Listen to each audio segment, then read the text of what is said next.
Daily کی بنیاد پر بچت بازار لگائے جاتے ہیں اور ایک چھت کے نیچے پھل بھی مل رہی ہوتی ہے, سبزی بھی, وہاں سے لوگ خریداری کرتے ہیں. کیا کہیں گے کس حد تک جو ہے وہ کنٹرول کرتے ہیں, کیونکہ ریٹ جو ہے دکانداروں سے بات کرتے ہیں تو وہ بولتے ہیں کہ ہمیں ریٹ ہی منڈی سے الگ ملیں, یہ لسٹ جو ہے کمشنر کراچی کی یہ جو ہے وہ جعلی ہے, جس ریٹ پہ ہم بیچنے کا بول رہے ہیں اس سے تو زیادہ قیمتوں میں ہم وہاں سے خرید کر لائیں. نہیں, یہ تو دیکھنا جہالت والی بات ہے. کمشنر کراچی کے بندے, bureau of supply and prices کے بندے, وہ سارے وہاں پہ منڈی میں موجود ہوتے ہیں. وہ ریٹ وہاں پہ چیک کرتے ہیں, اس کے بعد ریٹ کو فکسیشن کرتے ہیں. کمشنر کراچی کی جانب سے ان کو فکس کیا جاتا ہے. جہاں تک بچت بازاروں کی بات کی جائے, بچت بازاروں میں bureau of supply and prices کی جانب سے تمام بازاروں میں اسراف اپنا موجود ہوتا ہے. ان کی ڈیوٹیاں تعینات کی جاتی ہیں. اگر بچت بازاروں میں جو بھی آئٹم مل رہے ہیں کمشنر کراچی کی ریٹ لسٹ سے اگر زیادہ مل رہے ہیں تو آپ ان کو شکایت کریں. وہ ہر جگہ موجود ہوتے ہیں تقریباً بچت بازاروں میں خاص طور پہ. اچھا, تو یہاں پہ شہری بھی شکایت کرتے چلے آتے ہیں, جیسے کہ آلو کی قیمت اگر آج اٹھا لی جائے تو اس وقت 55 روپے کلو ہے, لال آلو ہو یا سفید آلو ہو, جبکہ نیا آلو جو ہے وہ 110 روپے کلو فروخت ہو رہا ہے. ساتھ ہی ساتھ جو ہے وہ ٹماٹر ہے, پیاز ہے, لیمبو جو ہے وہ 200 روپے کلو ہے ایک نمبر, جبکہ دوسرا اگر بات کی جائے 2 نمبر کوالٹی کی وہ 100 روپے کلو ہے. کس طریقے سے ریٹ کو کنٹرول کیا جاتا ہے, کیونکہ ہر جگہ ایک جگہ تو دستیاب نہیں ہو سکتا نا پرائس کنٹرول والا. نہیں دیکھیں, ہم اپنی بازاروں میں تو گھوم ہی رہے ہوتے ہیں نا, جہاں پہ گریڈنگ کرنی ہوتی ہے وہاں گریڈنگ بھی کر رہے ہوتے ہیں. آلو 55 روپے کلو آپ کو پتہ ہے مل رہا ہے, پیاز 110 روپے کلو مل رہا ہے, ٹماٹر 50 روپے کلو ہے. سرکاری ریٹ کی بات, یہ سرکاری ریٹ کی بات میں کر رہا ہوں. انشاءاللہ ان پہ ہم اپنی بازار کی بات کریں گے. ہم اپنی بازار میں کوشش کر کے امپلیمنٹ بھی کرواتے ہیں, ان کو ریٹ دیتے ہیں ہم. جی بالکل, ان کا کہنا ہے کہ ہمارے پاس جو بھی کمپلین آتی ہے اس کمپلین کا جو ہے وہ ازالہ کیا جاتا ہے اور خریدار کو جو ہے وہ سستوں داموں چیزیں دی جاتی ہے. لیکن جہاں ہی پرائس کنٹرول کے لوگ جو ہے وہ آگے پیچھے ہوتے ہیں تو یہی دکاندار ایک قیمتوں میں جو ہے وہ معمولی فرق کر کے جو ہے وہ خریدار کو خریدنے پر مجبور کر دیتے ہیں. ایک خریدار ایک سوچ کر یہاں سے خریداری کرتا ہے کیونکہ ایک چھت کے نیچے تمام پھل سبزیاں میسر ہوتی ہیں اور ساتھ ہی ساتھ تازی بھی مل جاتی ہیں. یہی غنیمت جان کے جو ہے وہ یہاں سے خریداری کی جاتی ہے. جی مہوش, بہت شکریہ محمد محسن. ناظرین, آپ نے دیکھا کہ اگر ہم منڈی کی بات کرتے, ریٹس کی بات کرتے تو وہاں پہ خاصا ڈفرینٹ ملتا ہے, لیکن اگر ہم یوزولی مارکیٹ جاتے ہیں تو وہاں پہ ریٹ لسٹ جو ہے وہ ڈفرینٹ ہوتی ہے.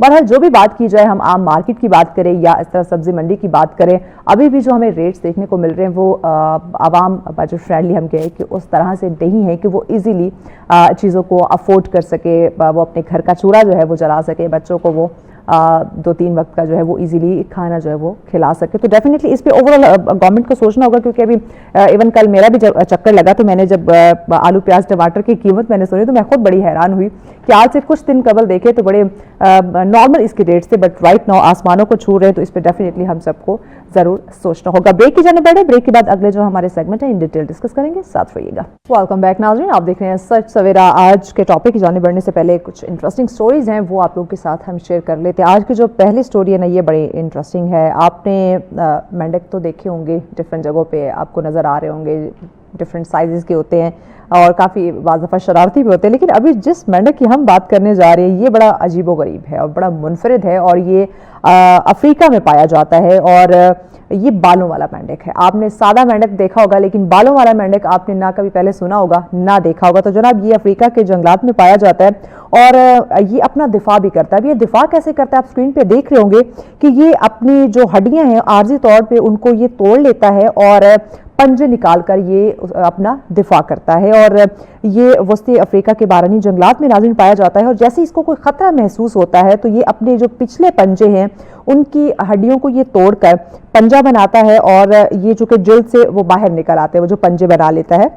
اور جب تک خطرہ ٹلتا نہیں ہے وہ پنجے اس کے باہر ہے. تو جب اس کو لگتا ہے کہ خطرہ ختم ہو گیا ہے تو یہ دوبارہ اس کے جو پنجے ہیں وہ واپس جسم میں چلے جاتے ہیں. اور یہ عمل جو ہے وہ مینڈک کے لیے ڈیفینیٹلی دفاع کا ایک منفرد طریقہ ہے, اور یہ واقعی ہی ایک حیرت انگیز ایک ڈفرینٹ سٹوری ہے کہ ہم ڈفرینٹ بچپن سے جو ہم نے مینڈک دیکھے ہیں وہ ایک نارملی ہم نے دیکھے, بٹ اپنا دفاع کرنے والا یا ہڈیوں کو توڑ کے اس طرح سے پنجے باہر نکال کے اپنے دفاع کرنے والا مینڈک آپ نے پہلے نہ دیکھا ہوگا نہ آپ نے سنا ہوگا. اب آتے ہیں ناظرین ہماری جو اگلی سٹوری ہے وہ بھی بہت ہی زیادہ انٹرسٹنگ ہے. وہ ہم بات کرنے والے ہیں گلابی نمک سے تیار کردہ یعنی کہ صابن ہے, اور اس صابن نے ہم بات کریں تو بیلجیم میں گلوبل انوویشن ایوارڈ جیتا ہے اور یہ بین الاقوامی پذیرائی اس نے حاصل کی ہے. دس از ریئلی امیزنگ اسٹوری کہ گلابی جو ہے وہ نمک سے بنا ہوا صابن بھی ہو سکتا ہے. جی ہاں ناظرین, یہ بالکل آپ صحیح سن رہے ہیں. اور بات کریں تو یہ اگر پاکستان کے ہم اس قدرتی نمک کی بات کریں تو خواتین نے خاص کر اس کو بہت زیادہ سراہا ہے, اور وزیر جو تجارت ہیں انہوں نے بھی جام کمال کے مطابق یہ پاکستان کی عالمی تجارتی اہمیت اور قدرتی وسائل کی افادیت کا ثبوت بھی دیتے ہیں. ناظرین, صابن کی کامیابی کی اگر بات کریں تو پاکستان اور برازیل کے اشتراک سے عالمی معیار کے مصنوعات کا یہ عکس ہے.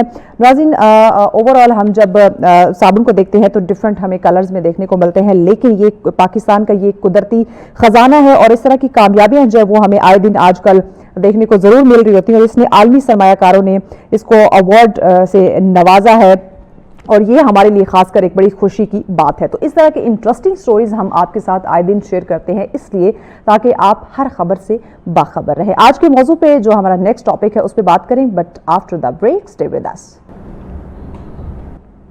ویلکم بیک ناظرین, آپ دیکھ رہے ہیں سچ سویرا. آج کا اگلا ہمارا ٹاپک بہت ہی اہم ہے. ناظرین, آپ نے ایک چیز ضرور نوٹ کی ہوگی کہ سچ سویرا میں ہم ہر اس ٹیلنٹ کو پروموٹ کرنے کی کوشش کرتے ہیں جس میں کچھ قابلیت ہے, جو باصلاحیت لوگ ہیں, خواہ وہ کم عمر ہوں, خواہ وہ نوجوان ہوں, یا خواہ وہ عمر رسیدہ لوگ ہوں, لیکن جو ان کا فن ہے, جو ٹیلنٹ ہے, جو صلاحیتیں ہیں اللہ پاک نے جو ان کو نوازا ہے, وہ ہم ضرور اپنے شو میں آپ لوگوں کے سامنے ہم رکھتے ہیں. تو آج بھی اسی طرح ایک کم سن عمر کا بچہ ہمارے ساتھ اسٹوڈیو میں ہے, جس کی ہم تخلیق کی بات کریں, جس کے ہم ٹیلنٹ کی بات کریں تو نو ڈاؤٹ بہت ہی زیادہ ٹیلنٹڈ بچہ ہے. ایک ایسا آرٹ جو نہ صرف وہ کرتا ہے بلکہ ہم اکثر بات کرتے ہیں کہ فن مصوری, اس کی ہم جو ہے وہ بات کرتے ہیں. ناظرین, یہ ایک ایسا آرٹ ہے, ایک ایسا یہ فن ہے جس کو لفظوں کی ضرورت نہیں ہوتی.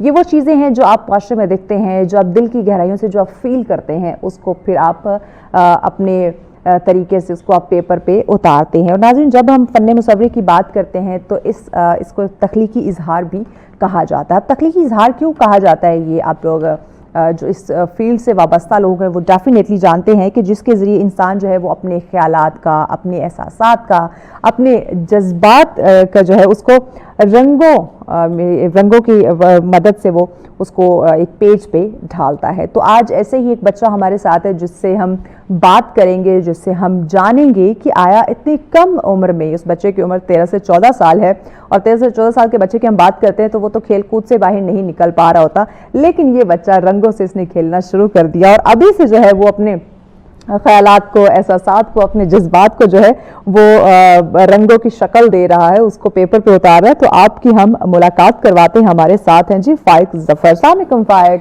وعلیکم السلام. کیسے ہیں آپ؟ الحمدللہ. فائق, ہمیشہ سے اتنا سلو بولتے ہو یا آج سلو بول رہے ہو؟ نہیں, ویسے سلو بولتے ہو؟ ایسے سلو بولتا ہوں.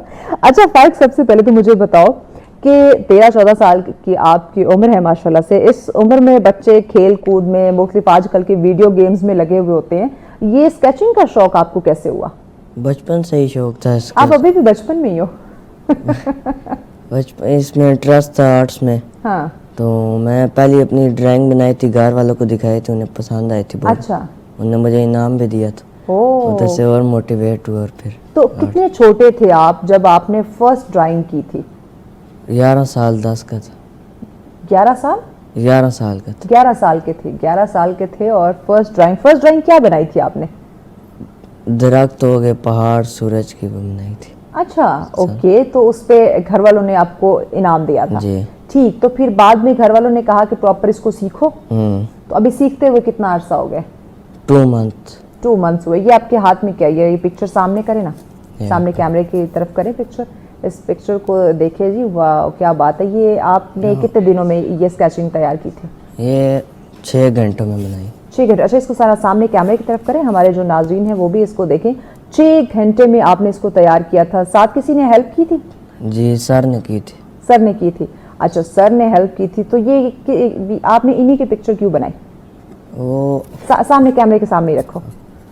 وہ آپ کے اونر ہیں, آپ ادھر آ رہا تھا, میں نے بولا آپ کو کوئی گفٹ بھی دوں. اوہ, تو اس لیے آپ نے کہا. اچھا, آپ کو پتا یہ ہمارے آنر ہے؟ جی. آپ کو کسی نے بتایا تو نہیں تھا؟ نہیں, بتایا نہیں تھا. وہ ایکسپلور پاپا نے کہا تھا یہ ان کے آنر بھی ہیں. اچھا فرینڈ کے لیے بھائی بنا کے یہ ناظرین یہ آپ پکچر دیکھ رہے ہیں جو فائق کے ہاتھ میں ہے, یہ ہمارے chairman of such T V ہیں, ہمارے آغا صاحب ہیں محترم, یہ ان کا اسکیچ انہوں نے تیار کیا ماشاءاللہ سے, اور یہ 6 گھنٹوں میں انہوں نے بنایا. تو اب یہ آپ خود جا کے ان کو گفٹ کریں گے؟ جی ویری گڈ, ایسے انسپائریشن موٹیویشن ہونی چاہیے. اچھا فائق, اس کے علاوہ اور کون کون سے اسکیچ آپ نے تیار کیے, یہ آپ اپنے پاس رکھ لیں. اور بہت سے کیے ہیں, سن سیٹ کا کیا ہے, اور فیس بنائے ہیں بہت سے. اچھا فیس لوگوں کے یا کچھ ڈفرینٹ؟ لوگوں کے ہی بنائے ہیں, ڈفرینٹ ایکٹرز کے ہو گئے, کارٹونس. اب سب سے زیادہ آپ کو کون سا ایکٹر پسند ہے جس کا آپ نے بڑے شوق سے اسکیچ تیار کیا؟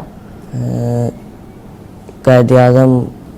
وہ تو ہمارے بابائے قوم ہے, بانی پاکستان ہے, وہ ایکٹر نہیں ہے.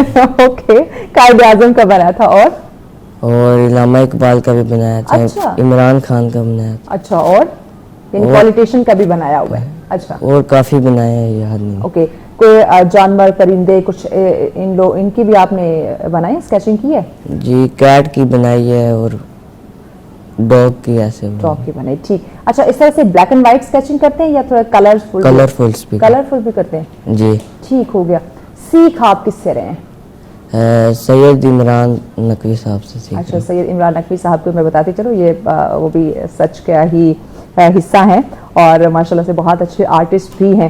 تو جب آپ سیکھنے جاتے ہیں آپ اپنے استاد سے, نقوی صاحب سے, تو مجھے بتائیے گا کہ جو آپ کے دوست ہیں, فرینڈز, جو کولیگ, کلاس میٹ ہے, وہ بھی کہتے ہیں کہ فائق ہمیں بھی سیکھنا ہے اپنے استاد کے پاس, ہمیں بھی لے کے چلو؟ جی کہتے ہیں, بہت سے بچے کہتے ہیں, بولتے ہیں ہماری بھی بنا کے دو. اچھا, یعنی ہماری بھی شکل بناؤ, ہمارا بھی اسکیچ تیار کرو. اچھا, کچھ یہ میرے پاس اسکیچ پڑے ہوئے ہیں, یہ مجھے بتائیے آپ ہی نے بنائے ہوئے نا؟ جی جی. یہ آپ نے کب بنایا تھا؟ یہ ہو گئے 1 منتھ ہو گیا. اچھا 1 منتھ ہو گیا. اوکے, یہ جی انہوں نے بنایا تھا. اس کے علاوہ یہ ایک بڑا خوبصورت سا یہ ہے, یہ بھی آپ ہی نے بنایا؟ اس میں میرے سر نے بہت مدد کی تھی. اچھا, اس میں سر نے ہیلپ کی تھی. جی. کیوں, ٹف تھا؟ ٹف تھا, اور میں سیکھ رہا تھا اس ٹائم. اچھا, سیکھ رہے تھے, کیا بات ہے ناظرین. یہ آپ ذرا اسکرین پہ آپ دیکھیں, سیکھ رہا تھا, اور سیکھتے ہوئے یہ اتنی زبردست اس میں نیٹنس مجھے نظر آ رہی ہے. اور لٹرلی اگر سیکھتے ہوئے اگر میں بنانے کی کوشش کروں تو شاید اتنی کلیئرنس اس میں نہ آ سکے. تو سر نے اس میں ہیلپ کی تھی, تو بعد میں آپ کو خود ذرا موٹیویشن ملی تھی اس پکچر کو دیکھ کے؟ بہت ملی تھی. 2 days میں بن گئی تھی. اچھا, 2 days میں یہ بنی تھی؟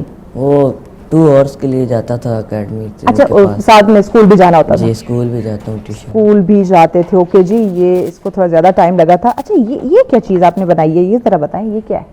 یہ بس کلرفل کشتیاں ہو گئی اور پانی کے کلر کر دیا. اچھا, ہمارے پاس ذرا بلیک اینڈ وائٹ ہے لیکن یہ کلرفل تھی. کلرفل. اچھا, یہ پانی کے اندر کشتی وغیرہ تیر رہی ہے. ٹھیک ہے, یہ ہمارے پاس بلیک اینڈ وائٹ ہے لیکن یہ کلرفل انہوں نے بنائی تھی, جو کہ پانی میں کچھ کشتیاں ہیں اور وہ تیر رہی ہیں. اچھا, وہ ایک اور بڑی زبردست آئی ہے, یہ بھی آئی تھنک کلرفل ہی تھی لیکن ہمارے پاس بلیک اینڈ وائٹ ہے, رائٹ؟ جی کلر. ہاں, ہمارے پاس یہ بلیک اینڈ وائٹ ہے. تو یہ کیا, کس چیز سے انسپائر ہو کے یہ والی آپ نے اسکیچنگ کی تھی؟ یہ مجھے پہاڑ, سن سیٹ, یہ چیزوں کا درخت بنانے کا بہت شوق ہے, تو ادھر سے دیکھ. تو یہ آپ نے اکیلے ہی خود سے کی تھی یا اس میں بھی سر نے ہیلپ کی؟ سر نے ہیلپ کی تھی. ٹھیک ہے, سر اس میں آپ کو کیا بتاتے تھے؟ سر بتاتے ہیں کیسے کلر کرنے ہیں, پینٹنگز کلر کیسے یوز کرنی ہے, کس جگہ پہ کتنا کلر استعمال کرنا ہے. ٹھیک ہے. اور پہاڑ کی شیپ کیسی, جیسے اس کی ہیں فیلنگس کیسے. اچھا, جو آپ کے ٹیچر ہیں وہ آپ کو تھوڑا خود اسکیچ تیار کر کے دیتے ہیں کہ اس کے اوپر بناؤ, یا صرف ساتھ بتاتے ہیں کہ آپ نے اس طرح سے کرنا ہے؟ ساتھ بتاتے بھی ہیں, اور تھوڑا بہت جہاں سے نہیں آ رہا وہ بناتے بھی ہیں. ٹھیک. تو اس میں جو آپ پینٹ یا برش جو کلر یوز کرتے ہو وہ کون سے ہوتے ہیں؟ پوسٹر کلر ہو. اچھا, واٹر کلر. واٹر کلر جو ہوتے ہیں. اور اس کے جو پیپر ہوتا ہے وہ کون سا یوز کرتے ہیں؟ وہ بلیک چارٹ, وائٹ چارٹ ہوگا. کیا کرنے؟ White chart. اچھا, وائٹ چارٹ کا استعمال کرتے ہیں. ٹھیک ہو گیا.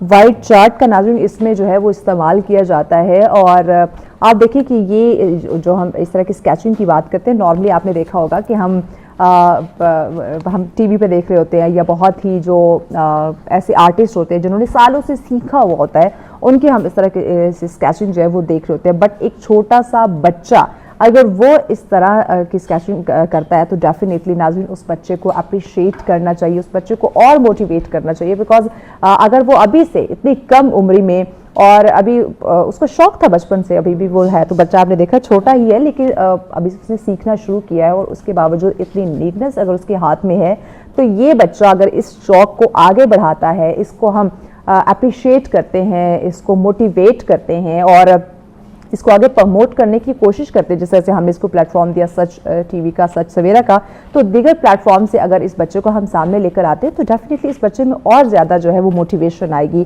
اور زیادہ وہ سیکھنے کی کوشش کرے گا. تو مجھے یہ بتائیں فائق, آپ کی کوئی انسپریشن ہے, آپ کسی سے موٹیویٹ ہوتے ہو؟ اگر کوئی دیوار پہ لگی ہو اس کو پھر بنانے کا دل کر رہا ہو, اچھا, تو پھر میں فوراً بناتا ہوں. اوکے, کوئی ایسا آرٹسٹ جس کو آپ فالو کرتے ہوں, اس کے اسکیچنگ دیکھ کے, آرٹ دیکھ کے آپ کو موٹیویشن ملتی ہو؟ نہیں فی الحال نہیں. استاد کو دیکھ کے موٹیویشن ملتی ہے؟ استاد کو دیکھ کے ملتی ہے, استاد کو دیکھ کے بالکل ملنی چاہیے. یہ بتائیں یہ کیا ہے؟ یہ گھاس اور راستہ جا رہا ہے, ہاں, پہاڑ کا علاقہ ہے, اچھا درخت ہیں یہ. اچھا, یہ بھی کلرفل ہی ہوگا, جی یہ بھی لیکن ہمارے پاس بلیک اینڈ وائٹ ہے. میں آپ کو پھر سے بتا دیتی ہوں, یہ بھی ناظرین پہاڑ ہیں, پہاڑوں کے درمیان سے راستہ جو ہے وہ گزر رہا ہے. اب یہ جو آپ نے اسکیچنگ تیار کی تھی, یہ کس چیز کو سوچ کے, کسی کوئی ایسا راستہ دیکھا تھا اس کو دیکھ کے مائنڈ میں آیا, یا خود سے ہی بس بیٹھے نہیں, بیٹھے؟ وہ ایکسپلور کر رہا تھا فیس بک یوٹیوب, تو پک آئی تھی تو ادھر سے دیکھ کے میں نے. اچھا, سوشل میڈیا. ناظرین دیکھیں, ایسے بچے جو سوشل میڈیا سے چیزوں کو پک کر کے کچھ نئی چیز بنانے کی کوشش کرتے ہیں, تو یعنی کہ سوشل میڈیا کا پازیٹیو استعمال, تو ایسے بچے سوشل میڈیا کا اچھا استعمال کرنا بھی جانتے ہیں. ہر بچہ سوشل میڈیا پہ ٹائم ویسٹ بالکل نہیں کرتا. تو یہ کچھ اسکیچنگ تھی فائق کی جو ہم نے آپ کے سامنے رکھی. تو اچھا فائق, مجھے یہ بتاؤ کہ یہ جو اسکیچنگ کا سلسلہ ہے, آپ تو ماشاءاللہ سے ابھی سیکھ بھی رہے ہو, تو اس کو آگے لے کے چلو گے یا بس سیکھ کے چھوڑ دو گے اور کچھ اور بننے کا, بڑے ہو کے کچھ اور بننے کا ارادہ ہے؟ نہیں, بڑے ہو کے آرٹسٹ بنو گے. تو اما ابا نہیں کہتے کہ بڑے ہو کے میرے پتر نے ڈاکٹر, انجینئر, وکیل بننا ہے؟ نہیں, وہ اپریشیٹ کرتے ہیں اور بناؤ یہ. اچھا, ابا کیا کرتے ہیں, والد صاحب کیا کرتے ہیں؟ والد صاحب اٹامک میں ہوتے ہیں. اٹامک میں ہوتے ہیں, تو وہ نہیں چاہتے کہ ان کا بیٹا جو ہے وہ بھی ان کے ساتھ کچھ اس طرح کے جاب میں یا بزنس میں آئے؟ نہیں, وہ نہیں چاہتے, وہ بولتے ہیں جو اس کا شوق ہے وہ پورا ہو. Okay, very good. ایسے پیرنٹس کو تو اور زیادہ اپریشیٹ کرنا چاہیے کہ جو بچوں کی خواہش پہ ہے کہ جو یہ بننا چاہتا ہے اسی کو کنٹینیو کرنے دے. تو آگے جب جو ہمیں لگتا ہے, ہم دیکھتے بھی رہتے ہیں کہ آرٹسٹ کو آگے جب وہ بڑا ہو کے اس فیلڈ میں جاتا ہے تو اس کو بڑی مشکلات کا سامنا ہوتا ہے. وہ اتنی جلدی پیسے نہیں اس کو ملتے اس فیلڈ میں, تو پھر کیا کرو گے؟ شوق تو پورا کروں. شوق تو پورا کروں گا, پیسوں کی جو ہے وہ بعد کی بات ہے. مجھے یہ بتاؤ, جو چھوٹے بچے ہیں جو اسکیچنگ سیکھنا چاہتے ہیں, آپ کی طرح ان بچوں کو بھی شوق ہوگا, آپ کی کلاس والوں جو ہے وہ بھی, ان کو بھی بڑا شوق ہے, تو ان بچوں کو کچھ کہنا چاہو گے, کوئی پیغام دینا چاہو گے؟ یہ اپنا شوق جاری رکھیں اور بناتے رہیں, چھوڑیں نہ اپنے شوق. ٹھیک ہو گیا, تھینک یو فائق بھائی, بڑی اچھی انہوں نے بات کی کہ آپ کا اگر کوئی شوق ہے نا تو آپ اس کو جاری رکھیں, جو بھی آپ کرنا چاہتے ہیں, سیکھنا چاہتے ہیں, آپ اس کو کنٹینیو کریں, آپ پریکٹس کرتے رہیں, تو ڈیفینیٹلی آپ کے ہاتھ میں نیٹنس جو ہے وہ ضرور آئے گی, تو آپ کا وہ شوق ایک دن ضرور عروج پہ پہنچے گا. بریک کی جانب بڑھے ناظرین, بریک کے بعد اگلا ٹاپک ان ڈیٹیل ڈسکس کرتے ہیں, ساتھ رہیے گا. ویلکم بیک ناظرین, آپ دیکھ رہے ہیں سچ سویرا. ناظرین اگلا ہمارا ٹاپک بہت ہی اہم ہے, ہم سائنس پہ بات کرنے جا رہے ہیں. ناظرین سائنس کی بات کریں تو انسانی ترقی اور امن کے فروغ کی بات کریں تو اس میں بنیادی کردار ادا کرتی ہے اس وقت سائنس.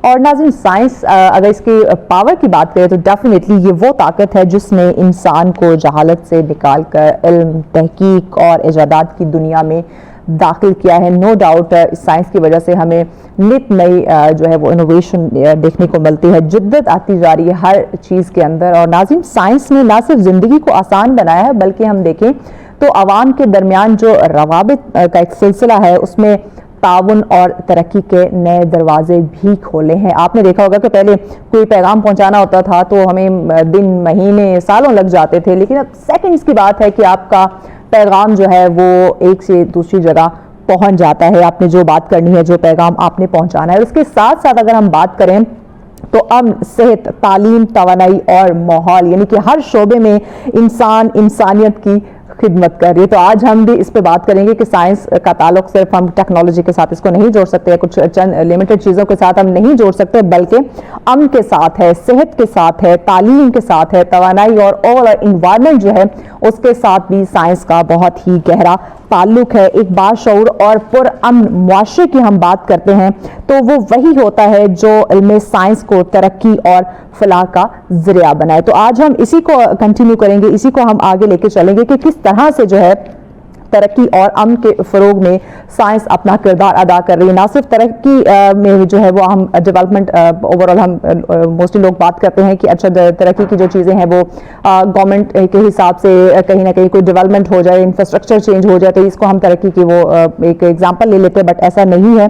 ترقی یافتہ ممالک وہی ہوتے ہیں جس میں امن ہوتا ہے, جس میں تعلیم کو لے کے, جس میں ہیلتھ کو لے کے کسی قسم کے کوئی ایشوز کو کوسچنز جو ہے وہ ریز نہیں ہوتے. تو اس پہ بات کرنے کے لیے ہمارے بہت ہی معزز مہمان ہمیں اسٹوڈیو میں جوائن کر چکے ہیں جی. پروفیسر ڈاکٹر جواد افضل صاحب ہمارے ساتھ ہیں. السلام علیکم ڈاکٹر صاحب. السلام علیکم. وعلیکم السلام. بہت شکریہ ڈاکٹر صاحب آپ کے وقت کا. ڈاکٹر صاحب بتائیے گا, ہم نے ابھی جو ہمارا ٹاپک ہے ترقی اور امن, یہ تو دو چیزیں یہاں پہ ہم نے مینشن کی, بٹ اوور جیسے میں نے ابھی انٹرو میں بھی بات کی, ترقی کی بات کریں, امن کی بات کریں, تعلیم کی بات کریں, صحت کی بات کریں, اوور انوائرمنٹ کی بات کریں, ہر چیز کے ساتھ ہماری سائنس جو ہے اس کا ایک بڑا اہم کردار ہمیں دیکھنے کو مل رہا ہے. ایک جنرل سے آپ کا پوائنٹ لیتے ہیں کہ آپ سائنس کو اور موجودہ دور کو کیسے دیکھ رہے ہیں, پھر اپنے کویسچنز پہ آتے ہیں.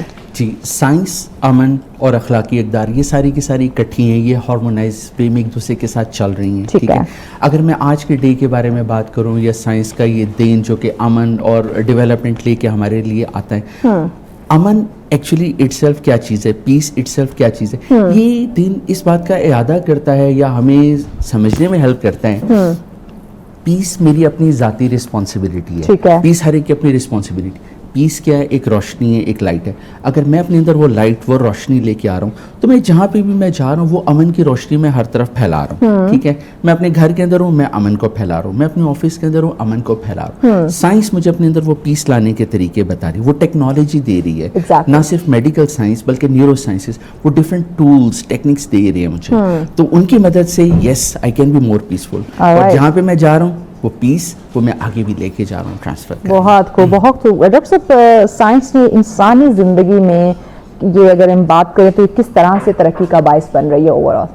جی, اوور آل اگر ہم دیکھیں تو سائنس ہمیں ہیلتھ کیئر میں ہیلپ کر رہی ہے. ٹھیک ہے. اس کے علاوہ ساتھ کے ساتھ میں ٹیکنالوجی جیسے جیسے آگے جا رہی ہے, سائنس کا اگر میں بات کروں, سائنس کے پاس دماغ ہے لیکن دل نہیں ہے. ٹھیک ہے. ہماری جو کلچرل ویلیوز ہیں وہ ہمیں دل دے رہی ہیں, سائنس ہمیں دماغ دے رہی ہے. ٹھیک ہے.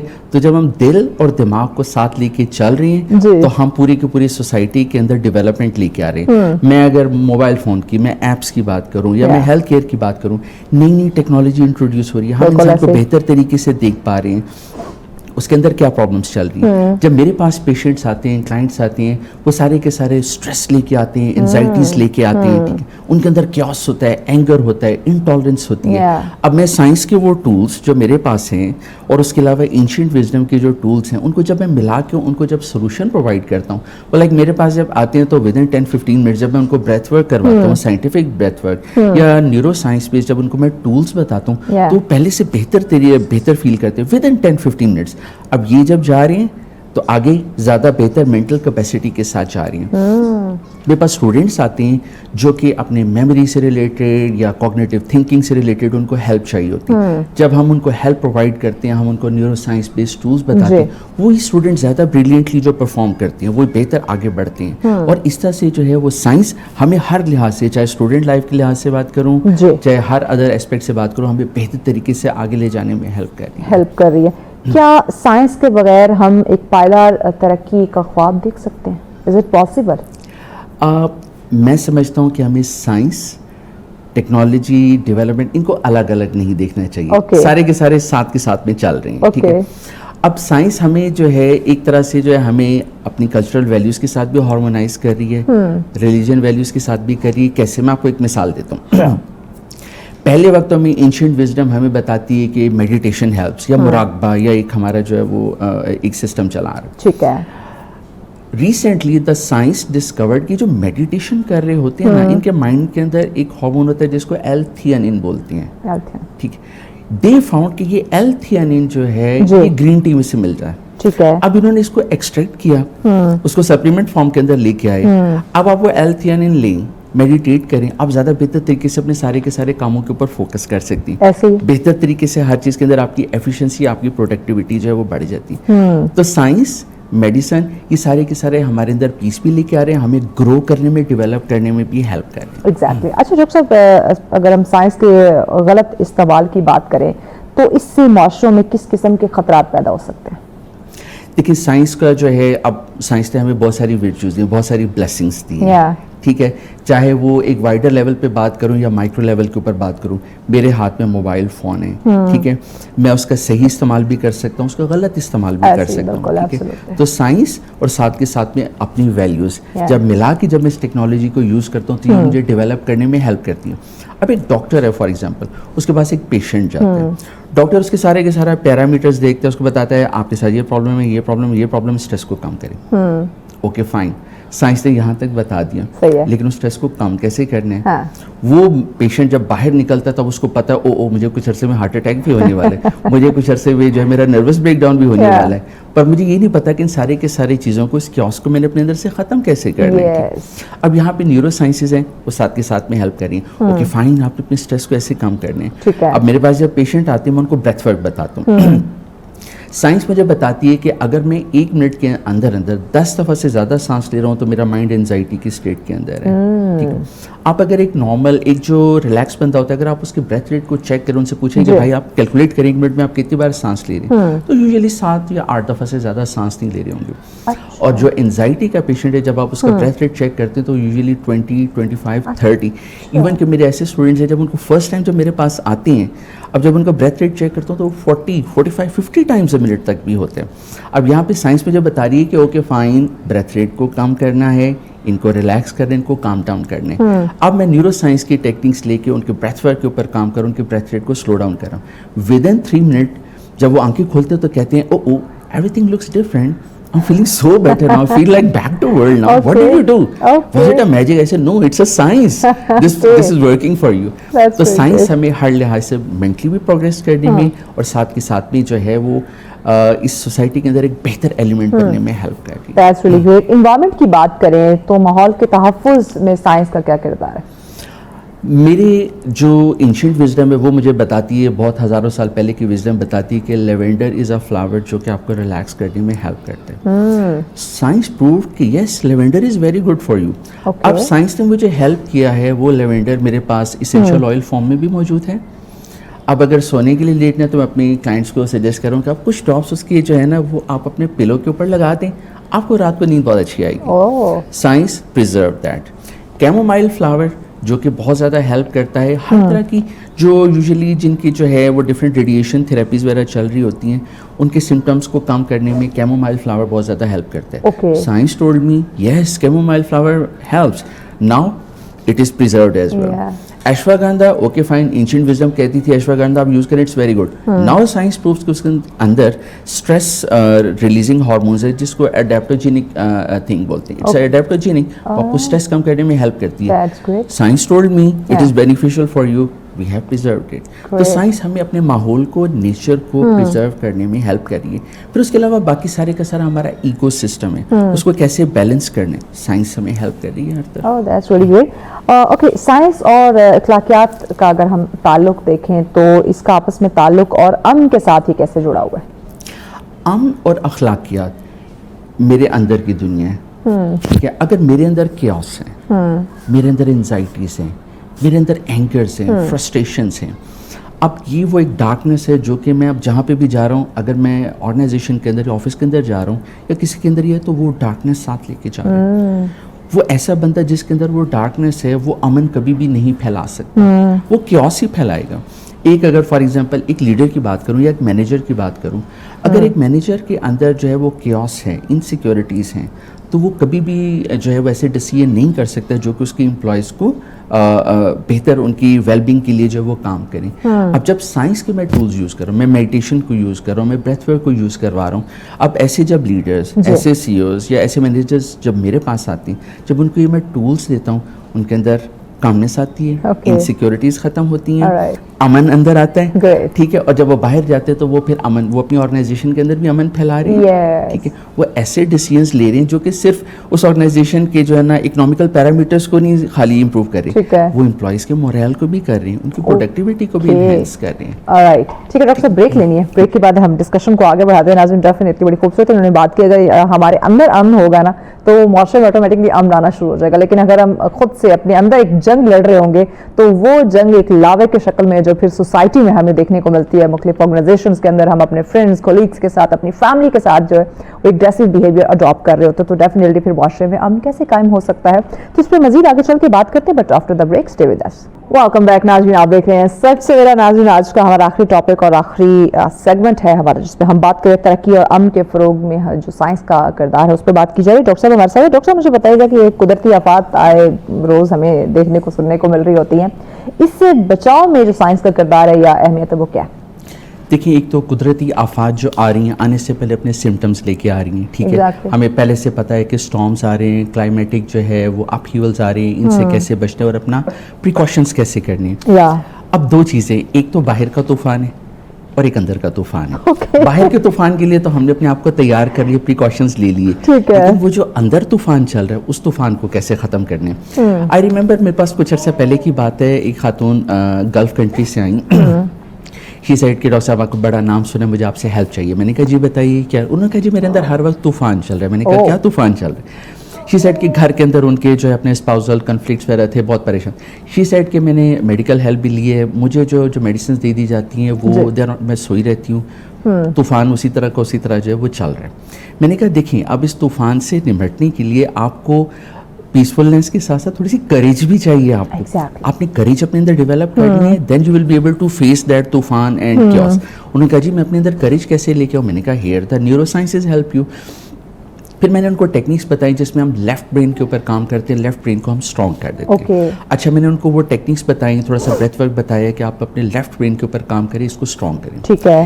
ایک مہینے کے بعد she called me again, she said کہ ڈاکٹر صاحب بڑی چینج آ گئی. میں نے کہا جی کیا ہوا؟ کہتی اب طوفان تھم گیا. میں نے کہا وہ کیسے تھم؟ کہا کہ اب میں چیزوں کو پیسفلی, لیکن اب میں فرملی اور میں کریج کے ساتھ فیس کر رہی ہوں. میں نے چیزوں کو آن ٹاپ آف دیٹ آ کے ریزالو کرنا شروع کر دیا. میرے اندر کریج آ گئی ہے, اب میں چیزوں سے بھاگتی نہیں اور بہتر طریقے سے ہینڈل کر رہی ہوں, اور میرے گھر کے اندر وہ سارے کا سارا پیسفلنس آ گئی ہے. سو دس از ہاؤ سائنسز ہمیں ہیلپ کر رہی ہیں ماحولیاتی طوفان, اسٹارمس اور نیچرل قدرتی آفات سے بھی, اور ان کے ساتھ نمٹنے کے لیے جو کریج چاہیے, جو اپنے اندر ایک ریسورسفلنس چاہیے, وہ لانے میں بھی ہیلپ کر رہی ہے. ایگزیکٹلی نا ڈاکٹر صاحب, ہمارے جو پاکستانی نوجوان ہیں کیا وہ یہ جو سائنسی سوچ ہے یہ ان میں پائی جاتی ہے, یہ ایک نئی ایک انوویشن یا ہم کہیں کہ ایک ریسرچ بیس چیزیں یا کچھ نیا سیکھنے کا یا کرنے کی یہ انکریجمنٹ ان میں ہے؟ میں نے بہت سارے میرے اسٹوڈنٹس ہیں جو کہ ڈفرینٹ یونیورسٹیز میں, پاکستان کی ٹاپ یونیورسٹیز میں ابراڈ بھی پڑھ رہی ہیں. یس میں نے ان کے اندر یہ چیز دیکھی ہے, ایک ریسرچ کا ان کے اندر ایلیمنٹ ہے, بٹ جیسے سے میں نے پہلے بات کی کہ سائنس کے پاس دماغ ہے, دل نہیں, ٹھیک ہے نا. اس کے لیے ہمیں وہ دل کہاں سے آتا ہے, وہ ہماری کلچرل ویلیوز ہیں جس کی روشنی کے اندر چلتے ہوئے ہم نے جو اپنی سائنس کو اور اپنی ریسرچ کو لے کے چلنا ہے, ٹھیک ہے. تو یس یہ سارے کا سارا ہمارے نوجوانوں کے اندر ہے, صرف ضرورت اس بات کی کہ ان کی ہم اپنی ویلیوز کے بارے میں بھی ان کو بتائیں تاکہ دونوں کو ساتھ لے کے چلیں. کیونکہ ایک سائنس کا ٹول جو ہے, یا اگر ایک جو میچ اسٹک ہے وہ بہت جگہ آگ بھی لگا رہی ہے اور میرے لیے یوزفل بھی ہے. تو کیسے یوزفل سائنس میرے لیے ہوگی, میری کلچرل ویلیوز مجھے بتائیں گی. تو ہم اگر ایک ایسا انوائرمنٹ کریٹ کریں کہ ہمارا آج کا نوجوان ہماری کلچرل ویلیوز کے ساتھ بھی پوری طرح سے آگاہ ہو, تو definitely it's very very beneficial. Medical شعبے کی بات کریں تو اس میں آپ سائنس اور ٹیکنالوجی کو کیسے دیکھ رہے ہیں اور یہ کس طرح سے انقلاب برپا کر رہی ہے؟ میڈیکل سائنس کے اندر جو ہے اب سائنس بہت زیادہ ہیلپ فل ہے. اب لائک ایک پیشنٹ آ رہا ہے تو ہم اس کے فوراً ٹیسٹ کر کے امیڈیٹلی ہمیں پتہ ہے کہ کہاں کہاں پہ پرابلم جو ہے وہ چلی آ رہی ہے, ٹھیک ہے. اس کے ساتھ ساتھ اب ڈفرینٹ ٹولز آ گئے ہیں, بایو فیڈ بیک ٹولز ہیں, وہ مجھے بتا رہے ہیں کہ میری مینٹل فریکوینسی کیا چل رہی ہے. اب میرے پاس ایک پیشنٹ اگر آ رہا ہے, اب اس کی جو ہے وہ اسٹریس کو کم کرنے کے لیے میں اس کو میڈیٹیشن تو پہلے بتا رہا ہوں, اب سائنس مجھے بتا رہی ہے کہ اس کی برین کی فریکوینسی بہت ہائی چل رہی ہے, اس کو کم کرنے کی ضرورت ہے, ٹھیک ہے. وہ بیٹا اسٹیٹ آف مائنڈ پہ چل رہا ہے, اس کو الفا اسٹیٹ آف مائنڈ پہ لے کے آنا, اس کو ڈاؤن کرنا ہے. تو سائنس اب مجھے بتا رہی ہے ٹولس, میں ڈفرینٹ سائنٹیفک ٹولس یوز کر کے اس کی برین کی فریکوینسی کو دیکھ رہا ہوں, اس کو کم کرنے کے لیے ساتھ ساتھ اس کو ٹولس بتا رہا ہوں. بریتھ ورک ہے, میڈیٹیشن ہے, مائنڈ فلنس ہے,